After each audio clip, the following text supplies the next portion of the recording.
Queridos, nós estamos agora para ouvir a palavra de Deus. Deus tem uma palavra para o seu coração nessa noite. Você crê nisso? Então feche seus olhos. Pai, em nome de Jesus, nós te damos graça pela tua palavra. Nós pedimos agora, Pai, que o Senhor envie o teu Espírito Santo sobre os nossos corações e ilumine o nosso entendimento agora para compreender toda a verdade da tua palavra.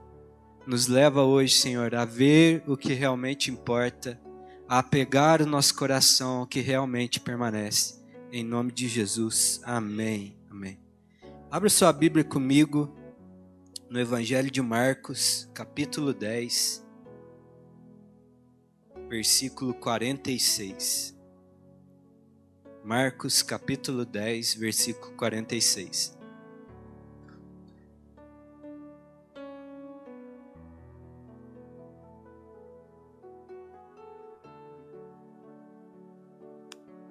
Amém? Nós vamos ler do 46 até o 52. E foram para Jericó. Quando Jesus saía de Jericó, juntamente com os discípulos e numerosa multidão, Bartimeu, um cego mendigo, filho de Timeu, estava sentado à beira do caminho. E ouvindo que era Jesus, o Nazareno, começou a gritar: Jesus, filho de Davi, tenha compaixão de mim. E muitos o repreendiam para que se calasse, mas ele gritava cada vez mais: Filho de Davi, tenha compaixão de mim. Jesus parou e disse: Chamem o cego. Chamaram então o cego, dizendo-lhe: Coragem, levante-se, porque ele está chamando você. Atirando a capa para o lado, o cego levantou-se de um salto e foi até onde estava Jesus, que lhe perguntou: O que quer que eu lhe faça?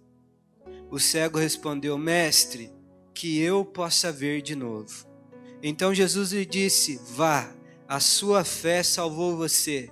E imediatamente passou a ver e foi seguindo Jesus estrada fora. Amém? Até aí. Glória a Deus pela palavra dele. Querido, eu queria começar essa mensagem te perguntando o que te trouxe aqui nessa noite. O que te atraiu para essa casa nessa noite? O que você quer que Jesus te faça? O que você espera de Jesus? Eu queria lembrar você nessa noite que o Senhor Jesus, Ele tem todo o poder e toda a autoridade nos céus e na terra. Ele pode fazer qualquer coisa. A palavra dele diz assim, ele mesmo dizendo a respeito de si, ele diz assim: olha, para o homem é impossível, mas para Deus não há impossíveis. Tudo é possível ao nosso Deus. O Senhor Jesus pode todas as coisas.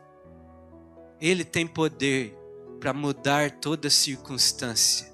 Ele tem poder para transformar toda história. Ele tem poder para reverter qualquer quadro. Não há impossíveis para o Senhor Jesus. Não há impossíveis ao nosso Deus. Então eu te pergunto, o que você quer que Ele faça nessa noite? Deus está totalmente disponível para ouvir o nosso clamor nessa noite.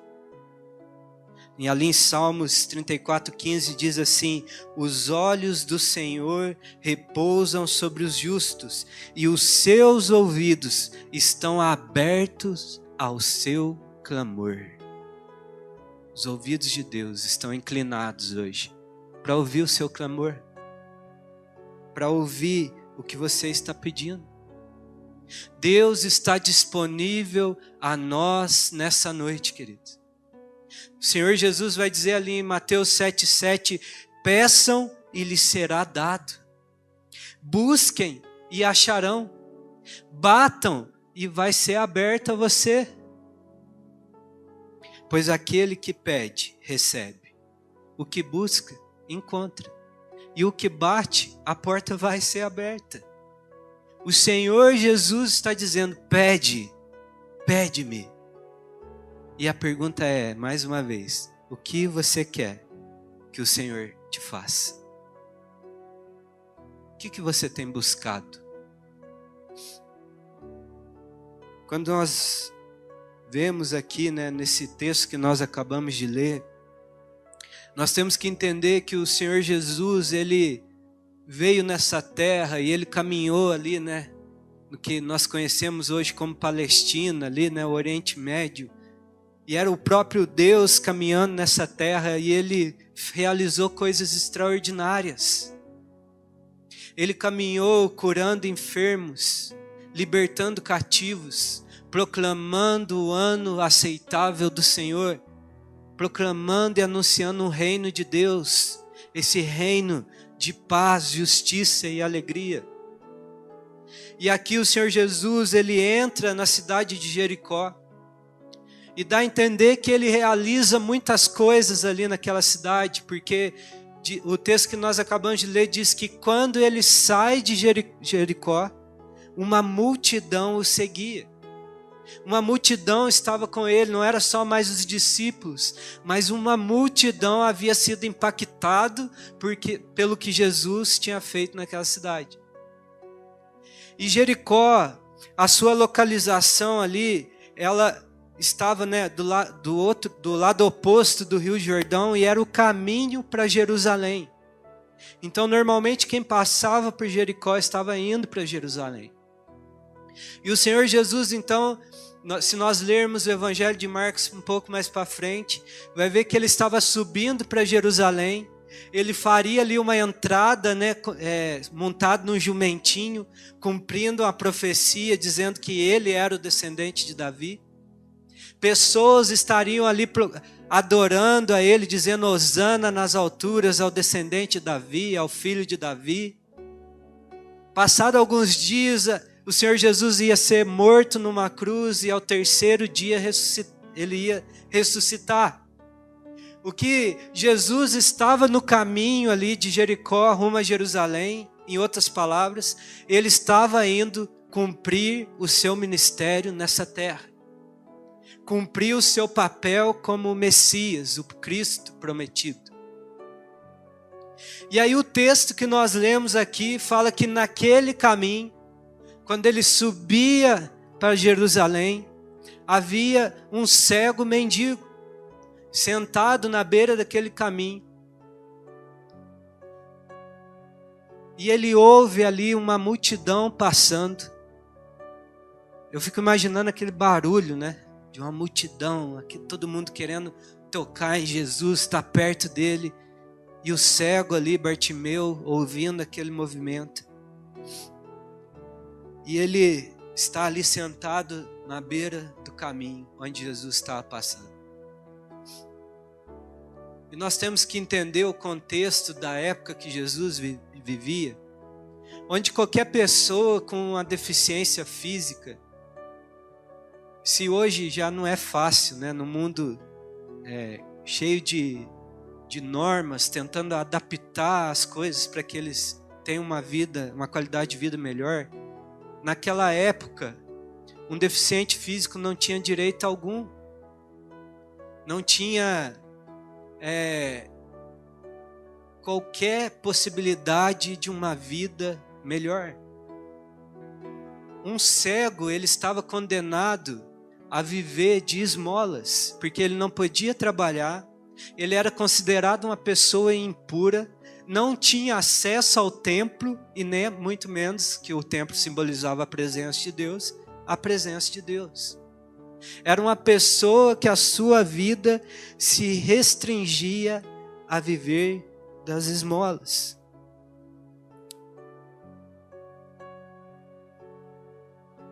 O destino da vida daquele homem estava, aos olhos humanos, estava decretado para viver da caridade das pessoas e do favor das pessoas. Uma vida de miséria. E Em outras palavras, a vida daquele homem se resumia a pedir, a contar com um favor, a pedir. Se tem uma coisa que esse cego chamado Bartimeu sabia fazer, era pedir. É ou não é? Quando a gente olha para uma pessoa em situação de rua, se tem uma coisa que ele sabe fazer é pedir, não é? Ele sabe pedir. Ele sabe até ler a pessoa que é mais favorável a dar uma esmola ou não. Se tem uma coisa que Bartimeu sabia fazer é pedir. Quando nós olhamos aqui para o texto, ele pedia esmolas, né? Que fala que ele é um cego mendigo. Ele pediu para as pessoas falar para ele quem que é que estava passando. Ele pediu por compaixão a Jesus e ele pediu para voltar a ver. Se tinha uma coisa que ele era especialista, era em petição, em pedir. E aí o que eu quero te perguntar nessa noite, e você? Você sabe pedir? Você é pidoncho? Será que nós sabemos pedir? Porque nós hoje estamos na mesma situação, no mesmo contexto que esse homem aqui. Eu preciso te lembrar nessa noite que há um movimento, há um barulho nos céus, há uma multidão movendo, há um barulho vindo. E eu preciso te lembrar que esse barulho, esse movimento, é Jesus Cristo se movendo com a multidão de santos, de anjos, em direção à Nova Jerusalém. Assim como Cristo subiu a Jerusalém naquele dia, Cristo está voltando. Há um movimento. E nós estamos aqui nessa estrada chamada vida, ouvindo um barulho. E tem muitas pessoas como o cego Bartimeu, até ouvindo um barulho, um movimento, está vendo que tem algo diferente, mas não sabe o que é.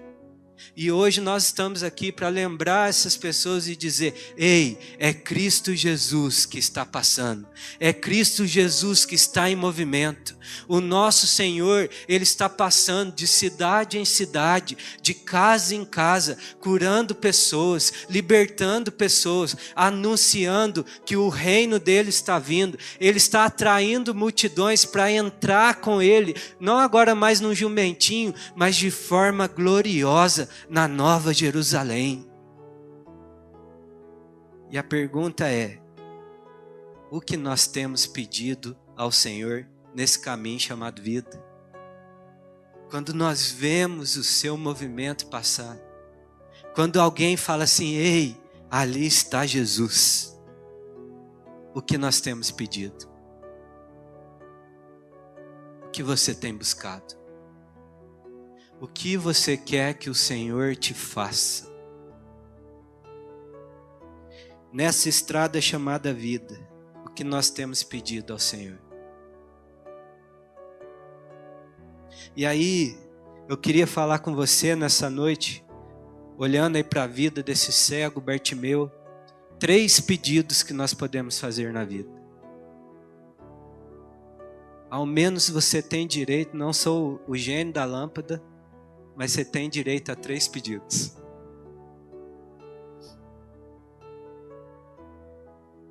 Quais são os pedidos que nós podemos fazer na nossa vida e quais são os efeitos deles sobre nós? Quando eu olho aqui para esse texto, eu vejo que o primeiro pedido que eu posso fazer está aí no versículo 46. Abre aí comigo.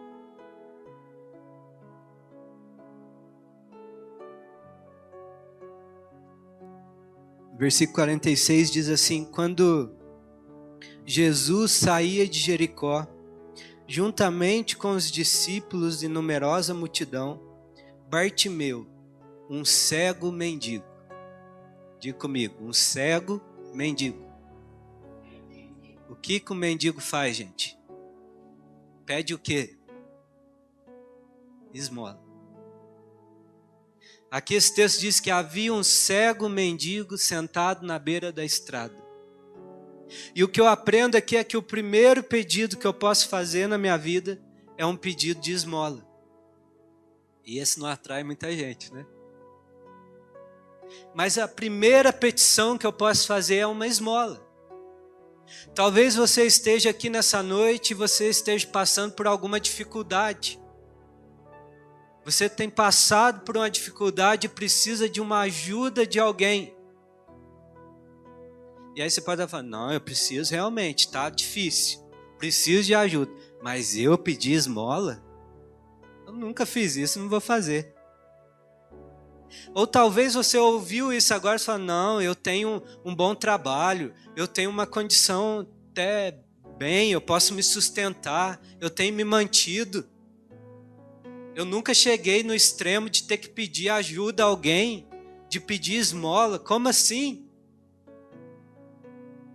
Mas aí eu preciso te advertir, se esses pensamentos estão passando na tua cabeça, você é um sério candidato a ser um mendigo, um cego mendigo e não sabe. Porque o cego mendigo é aquele que vive baseado ou na dependência da ajuda de outros ou no seu próprio esforço. Que é baseado somente no seu próprio esforço. Pedir esmola são pedidos de ajuda ou intervenções para nos trazer um alívio ou socorro momentâneo. Em outras palavras, sabe o que é ser um cego mendigo? É estar buscando em todo tempo alguma coisa para te suprir na sua necessidade momentânea. É uma pessoa que os seus olhos estão só nas coisas deste mundo, no que eu posso alcançar hoje, no que eu posso conquistar, no que eu posso fazer, no que eu posso me suprir. Isso é um cego mendigo. Alguém que está vivendo simplesmente na sobrevivência, em tentar suprir de alguma forma a sua necessidade. O cego mendigo é aquele cuja mentalidade se resume somente a esse mundo. Aqui o versículo, que nós vemos fala que Bartimeu era um cego mendigo que ficava na beira do caminho. E aí eu preciso te lembrar, querido, que essa é a nossa condição quando nós não estamos em Cristo Jesus. Quando nós não temos Cristo na nossa vida, nós somos cegos espirituais. Nós estamos estagnados na estrada da vida. Nós estamos à margem da vida. Nós somos cegos. A nossa existência, quando nós não estamos em Cristo, se resume só a nos manter vivos.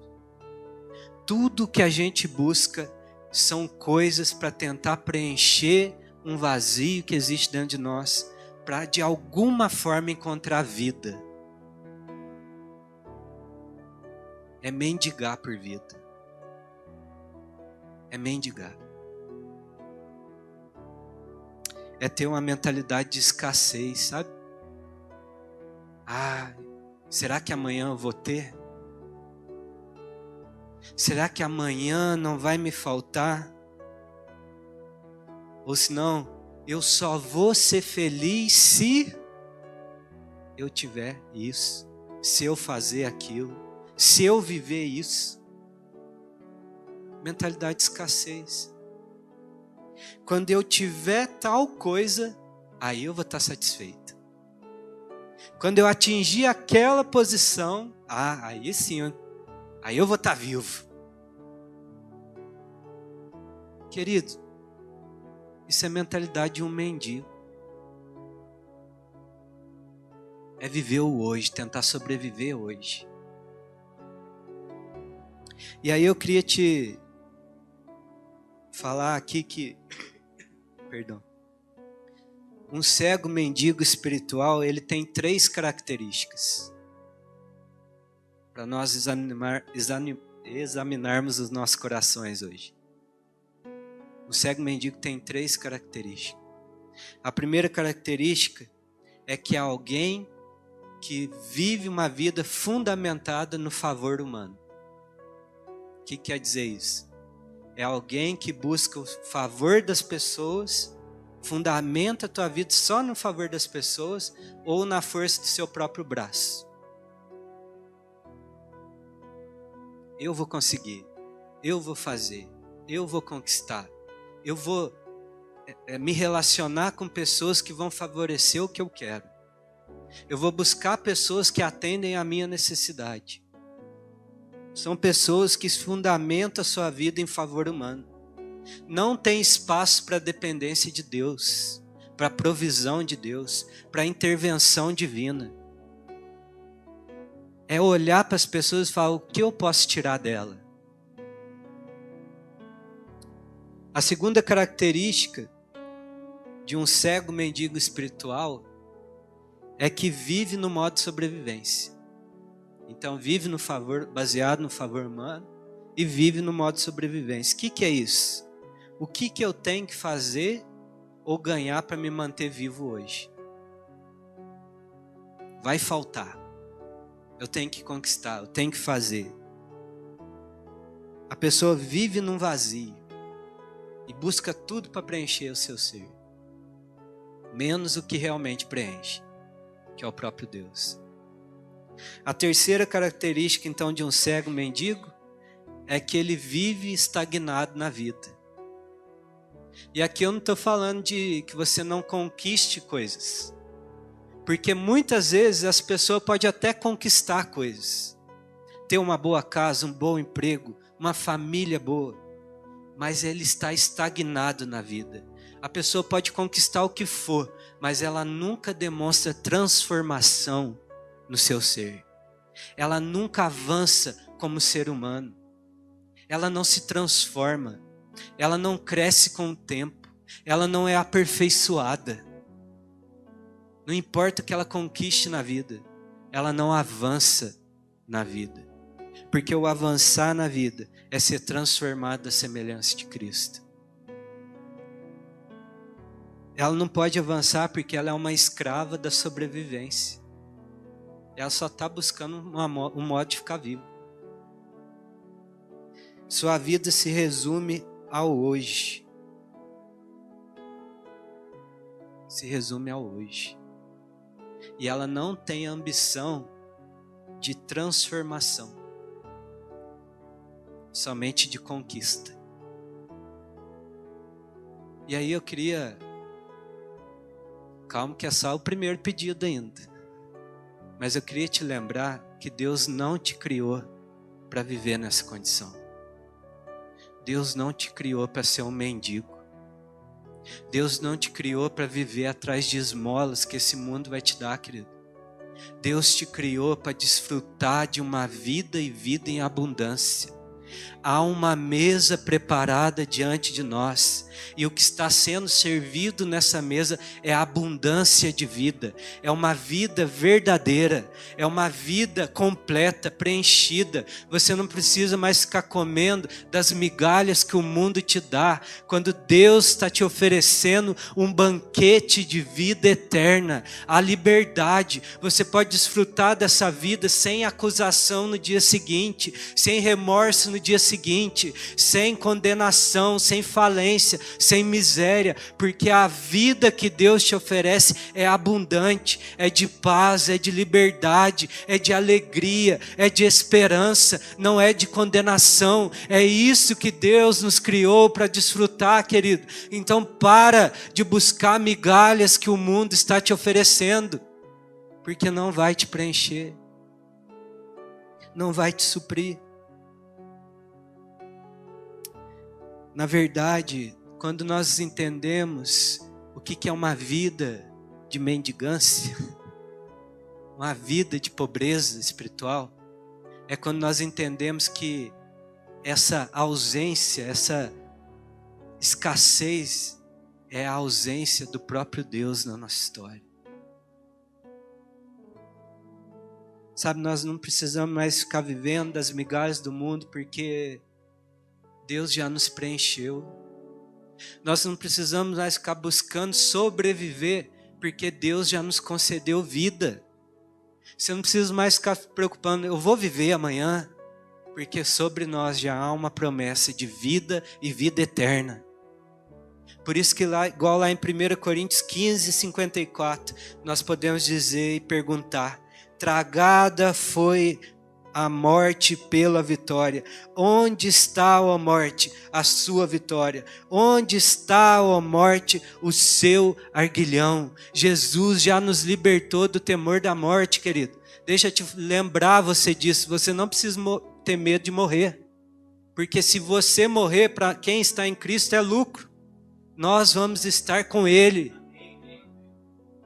Então nós não precisamos viver atemorizado com o dia de amanhã. Para cada dia já basta o seu mal. Em Cristo nós temos esperança. Amém? E aí, eu preciso te lembrar, você que está aqui nessa noite, que não está em Cristo Jesus. Deus não te criou para viver nessa pobreza, nessa escassez. Deus não te criou para viver de esmola. Há uma vida abundante esperando aqui. E basta você crer em Jesus hoje, entregar a sua vida a Ele. E você vai acessar essa vida eterna. Para você que já está em Cristo Jesus, eu preciso te lembrar de uma coisa nessa noite. Você não é mais mendigo. Você é herdeiro de um reino eterno. Querido, para quem é herdeiro, para quem é rico, não cai bem ficar sentado na beira do caminho pedindo esmola. Para quem já tem a vida eterna, não cai bem ficar agindo como mendigo. Está na hora de você mudar essa mentalidade, querido. Pedir para Deus renovar a tua mente e trazer a mente de um herdeiro de um reino eterno. Para de viver com a mentalidade de escassez. Para de ficar querendo buscar a esmola do mundo. Sabe o que é pedir esmola para o mundo? Vamos dar os nomes aos bois nessa noite? Sabe o que é pedir esmola para o mundo? É essa pornografia que você insiste em ficar vendo, querido. É esmola. Sabe o que é pedir esmola para o mundo? É essa droga que você insiste em ficar consumindo. Sabe o que é pedir esmola para o mundo? É essas conversas que você anda tendo no WhatsApp, querido. É esses vídeos e essas músicas que você insiste em ficar vendo e não te edifica em nada. Isso é esmola.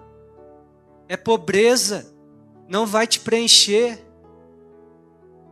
Sabe o que é esmola? É essa busca constante pela aprovação dos homens. Pela boa impressão que as pessoas vão ter a teu respeito. É esmola. Em Cristo Jesus nós já temos tudo o que nós necessitamos. Ele já nos concedeu tudo, queridos. Por isso que nós dizemos e falamos que é uma verdade sobre o nosso coração. O Senhor é o meu pastor e eu não tenho falta de nada. Ele já me preencheu. Está na hora de nós renovarmos a nossa mente e dizer: eu não me submeto mais a comer migalhas da mesa do mundo. Eu quero um banquete eterno. Eu quero vida do Espírito Santo sobre mim. Eu quero ser alimentado das riquezas eternas, daquilo que vai me preencher por completo, daquilo que realmente me satisfaz, daquilo que não me torna escravo, mas livre. É isso que nós devemos buscar. Então, que você não fique nessa primeira petição, que a primeira petição é só para mendigo, é esmola. É esmola. O segundo pedido que nós temos que fazer, podemos fazer nessa vida, é um pedido por compaixão. Vamos comigo aí no versículo 47. Ouvindo que era Jesus o Nazareno, começou a gritar: Jesus, filho de Davi, tenha compaixão de mim. Sabe o que é o segundo pedido que nós podemos fazer na vida? É um pedido por compaixão. é para que Deus tenha compaixão de nós. Um pedido de compaixão é um desejo daqueles que entenderam a sua real condição, que viram que são mendigos nesse mundo e falaram: Senhor Jesus, eu não quero mais permanecer dessa forma, tenha compaixão de mim, olha para a minha situação, muda a minha história, compadece-te de mim, ó Deus, como está lá no Salmo 51. Compadece-te de mim, ó Deus, segundo a tua benignidade, segundo a multidão das tuas misericórdias, apaga as minhas transgressões, lava-me completamente da minha iniquidade e purifica-me do meu pecado, pois eu conheço as minhas transgressões e o meu pecado está sempre diante de mim. Pequei contra ti, Senhor, contra ti somente, e fiz o que era mal aos seus olhos, de maneira que serás tido por justo no teu falar e puro no teu julgar.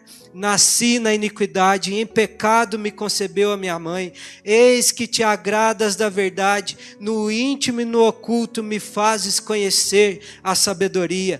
Purifica-me com isopo e ficarei limpo. Lava-me e ficarei mais alvo do que a neve. É isso que nós devemos pedir ao Senhor. Compadece-te de mim, Senhor, e muda a minha natureza, muda quem eu sou. Um pedido de compaixão é gerado quando nós ouvimos a respeito do Deus vivo e nós queremos estar onde Ele está. Ouvindo que era Jesus o Nazareno, clamou: Jesus, filho de Davi, tenha compaixão de mim. Sabe quando Bartimeu usa esse título, Jesus, filho de Davi, ele estava declarando: eu reconheço que o Senhor tem poder para transformar a minha história. Eu reconheço que o Senhor é o Cristo prometido, que havia de vir ao mundo para libertar-nos, para transformarmos, para nos curar, para transformar a nossa história. Eu creio que o Senhor tem poder para mudar a minha vida.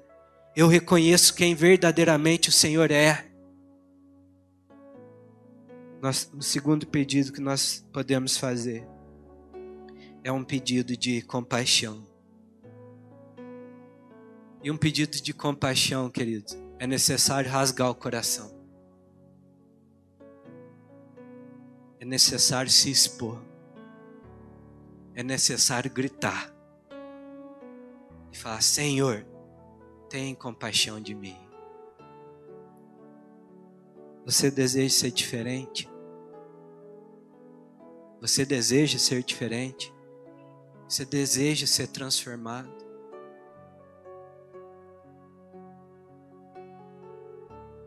Você tem clamado para que Deus tenha compaixão da sua alma? E aí eu preciso te lembrar de uma coisa que acontece com Bartimeu. É que muitas vezes aqueles que pedem por compaixão e clamam pelo Senhor não vão ser entendidos pelos que estão à sua volta. As circunstâncias e as pessoas vão tentar te impedir de acessar a presença do Cristo. Não é o que acontece com ele? Ele clamando aí por compaixão no versículo 48. Muitos o repreendiam para que ele se calasse, mas ele gritava mais ainda: Jesus, tenha compaixão de mim. Querido, eu queria te dizer, em nome de Jesus, nesse lugar, você tem liberdade para quebrantar o teu coração diante da presença de Deus. Nesse lugar, você tem liberdade para rasgar o teu coração e clamar ao Deus vivo para que Ele se compadeça da sua alma. Você tem liberdade aqui. Querido, mas o nosso pedido de compaixão tem que ter um rasgar de coração. Porque Jesus se interessa mais por um espírito quebrantado do que milhares de pessoas seguindo um mero protocolo. Amém? Você consegue entender isso? Jesus está mais interessado em um coração quebrantado nesse lugar do que milhares de pessoas seguindo apenas um protocolo, seguindo o movimento da multidão. Esse mesmo Salmo 51 que nós lemos, no versículo 16, o salmista vai dizer assim: pois não te agradas de sacrifícios, do contrário eu os ofereceria, e não tens prazer em holocaustos. Sacrifício agradável a Deus é um espírito quebrantado, coração quebrantado e contrito, não o desprezarás, ó Deus. Deus não rejeita, querido, um coração quebrantado. Então esse é o segundo pedido que nós devemos fazer ao Senhor, por compaixão. Uma intervenção de Deus, um chamar a atenção de Deus para nós. Falar: Deus, olha para a minha vida. E eu preciso te lembrar, Ele se compadece de você. Ele se compadece de você. Hebreus 4,15 diz: porque não temos sumo sacerdote que não possa se compadecer das nossas fraquezas. Pelo contrário, ele foi tentado em todas as coisas, à nossa semelhança, mas sem pecado. Portanto, aproximemo-nos do trono da graça com confiança, a fim de recebermos misericórdia e encontrarmos graça para ajuda em momento oportuno. Sabe o que esse texto está dizendo para nós? Que o nosso Deus é o único Deus que pode olhar nos nossos olhos e dizer: eu sei o que você está passando, eu sei o que você está sentindo. E não é um eu sei assim, eu estou aqui no céu, sou soberano e conheço todas as coisas. Mas é um eu sei porque Ele foi tentado em todas as coisas em semelhança a nós, mas sem pecado. Deus se fez homem, veio nessa terra e provou de toda a falência da vida humana por amor a nós. O nosso Deus pode dizer: eu sei. Compadecer, compaixão é se colocar no lugar do outro. Jesus se colocou no nosso lugar. Por isso nós podemos clamar por compaixão. Nós podemos chegar com confiança diante dele, nós vamos encontrar socorro bem oportuno nos momentos de sofrimento. Você pode erguer nesse lugar hoje um clamor por compaixão. Mas eu preciso te lembrar também que esse clamor de compaixão, ele deve carregar 3 coisas. Lembra que o mendigo carregava 3 coisas também? O clamor de compaixão deve carregar 3 coisas, 3 virtudes. Diz comigo: obediência, ousadia e fé. O nosso clamor por compaixão deve carregar ousadia, obediência e fé. Olha o que fala aí no versículo 49. Ele então clama, né? Filho de Davi, tem compaixão de mim. Aí o versículo 49 diz assim: Jesus parou e disse: chamem o cego. Chamaram então o cego, dizendo-lhe: coragem, levante-se, porque ele está chamando você.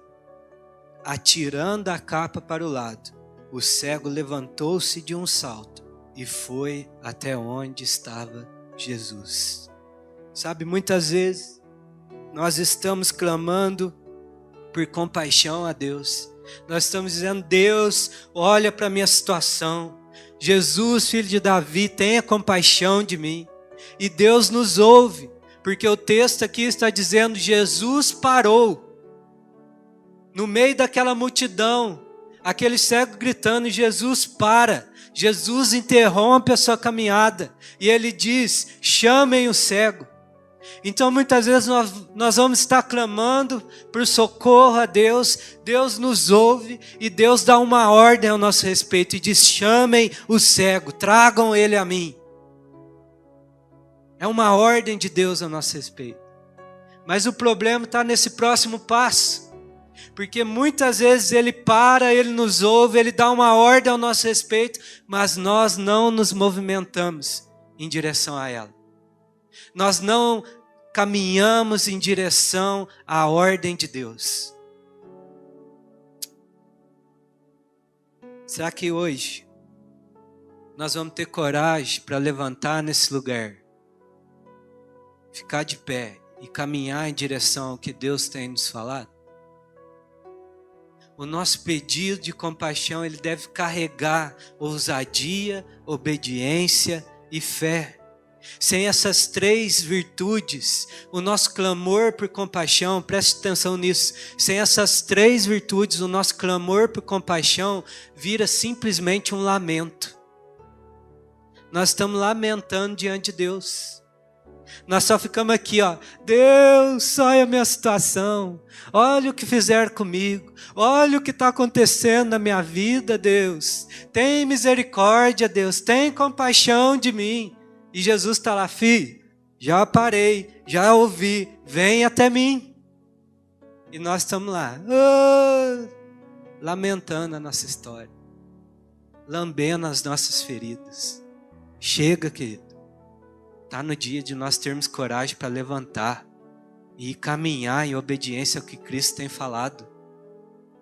Por isso, nós devemos carregar ousadia, obediência e fé, junto com o nosso clamor. Ele tem que estar envolvido nisso.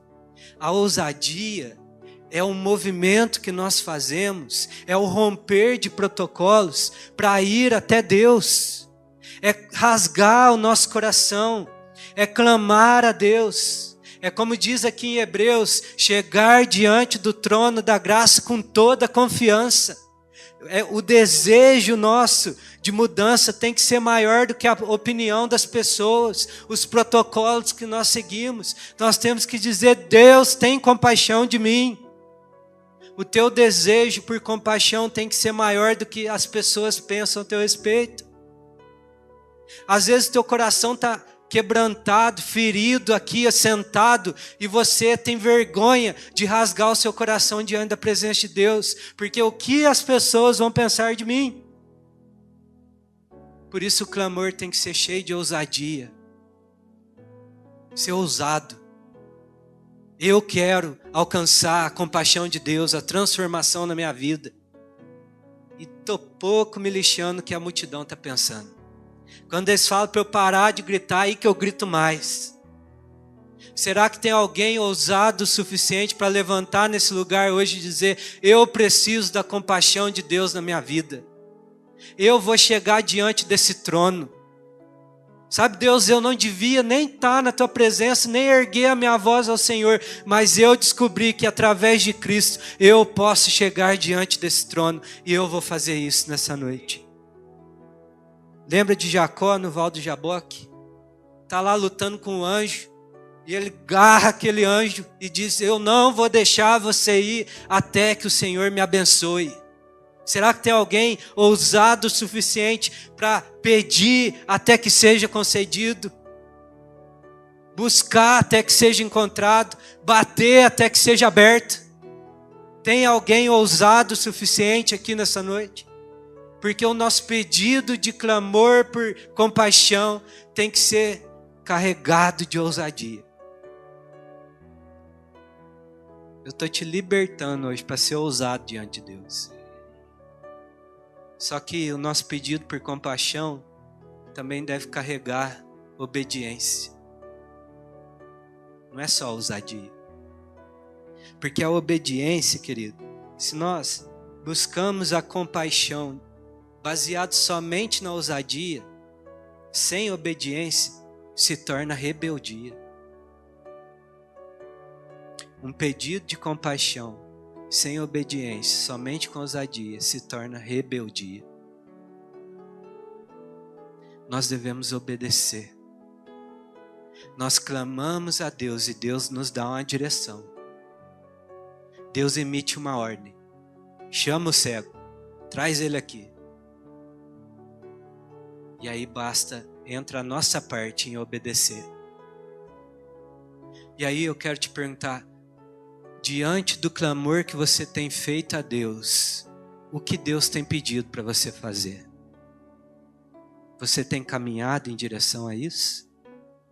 Você tem obedecido às direções de Deus? Ou você tem ficado sentado e falando aqui, ninguém me ama, ninguém me quer, Deus não me ouve, Deus não se compadece, Deus não muda a minha história, mas você não deu um passo de obediência ao que Deus tem falado. Todos que foram curados por Cristo obedeceram ao seu comando. Lembra do cego do tanque de Siloé? Jesus dá aquela cuspida no chão, super higiênica, faz um lodinho com a terra, passa na cara do cego e fala, vá se lavar no tanque de Siloé. Foi fácil para aquele cego achar esse tanque? Cacar tudo lameado de guspe ainda? Mas ele foi. Ele se moveu em obediência. Será que nós escolhemos nos revoltar porque Jesus está cuspindo na nossa cara? Ou vamos nos mover em obediência ao que Ele tem falado? Lembra do paralítico no tanque de Betesda? Você quer ser curado? Você quer ser curado? Levanta, pega essa maca e anda. Será que nós não temos ouvido falar, Jesus, eu não posso, já tentei, não consigo. Querido, antes da cura vem a obediência. Que o Senhor tem falado ao seu coração. A obediência, querido, a raiz da obediência é a confiança. Raiz da obediência é a confiança. Quando nós não obedecemos a Deus, nós estamos declarando para Ele, o Senhor não é digno da minha confiança. Mas no Salmo 145:13 diz, o Senhor é fiel em todas as suas palavras. O Senhor é fiel em todas as suas palavras. Digna de toda aceitação é a sua palavra. A sua palavra cumpre o propósito pelo qual ela foi liberada. Se Deus falou, ela se cumpre. Basta nós nos movermos em direção a ela. Nós precisamos obedecer o Senhor. O nosso clamor de compaixão deve estar revestido de ousadia, de chegar diante de Deus, insistir, clamar, mas deve ter revestido de ousadia para obedecer ao que Ele fala. Pagar o preço necessário para o caminho da cura. E o terceira coisa que o nosso clamor deve carregar, então, é ousadia, obediência e fé. Alguém lembrou aí? E fé. Não basta eu simplesmente ser ousado, eu me mover em direção à palavra, mas eu não ter fé. Se a raiz da obediência é a confiança é expressa através da fé. Porque fé, querido, não é simplesmente acreditar. Fé não é simplesmente acreditar. A fé genuína, ela é expressa em ação. É uma fé em movimento. Eu ouço algo de Cristo e eu creio naquilo e eu me movimento em cima daquilo. Fé é ser colocado em movimento. Por isso que Tiago vai dizer, uma fé sem obras, ela já está morta em si mesma. A fé é expressa através de ação. Olha o que fala aí no versículo 50 a respeito desse cego. Ele ouve o chamado de Cristo, dizendo, chama o cego. Ele pega a sua capa, atira, levanta com um pulo e vai até onde Cristo estava. Sabe, muitos estudiosos vão dizer que essa capa era o objeto onde o mendigo recolhia suas esmolas. Era onde ele recolhia as doações, era um símbolo que ele era mendigo. Ao ouvir que o Senhor o chamava, ele atira aquela capa ao vento. E aí eu queria chamar o Samuel para ser o meu Bartimeu aqui. Vem cá, Samuel. Nós já vamos encerrar, tá, gente? O terceiro pedido fica para semana que vem. Ceguinho Bartimeu, senta na beira do caminho. Fecha os olhos. Toma tua capinha. Agora, se ouviu Jesus chamando você, joga tua capinha pro céu, mas fica com o olho fechado. Jesus está vendo você roubar aí com o olho aberto. Joga tua capa para cima. Tenta achar agora tua capa, cego Bartimeu. Ai, meu Deus. Ai, ai, ai. Você deu uma roubadinha aí. Aí, aí. Tá quase. Aí. Achou. Agora eu quero que vocês imaginem. Obrigado, cego Bartimeu. Vamos aplaudir o nosso ceguinho Bartimeu. Eu quero que você imagine essa mesma cena, ao ar livre, num deserto, no meio da Palestina. Na hora que esse cego atira essa capa, num ambiente aberto, cheio de uma multidão passando, esse cego ia achar a capa dele de novo, gente? O nosso ceguinho que deu o que fazer para ele achar aqui do lado dele?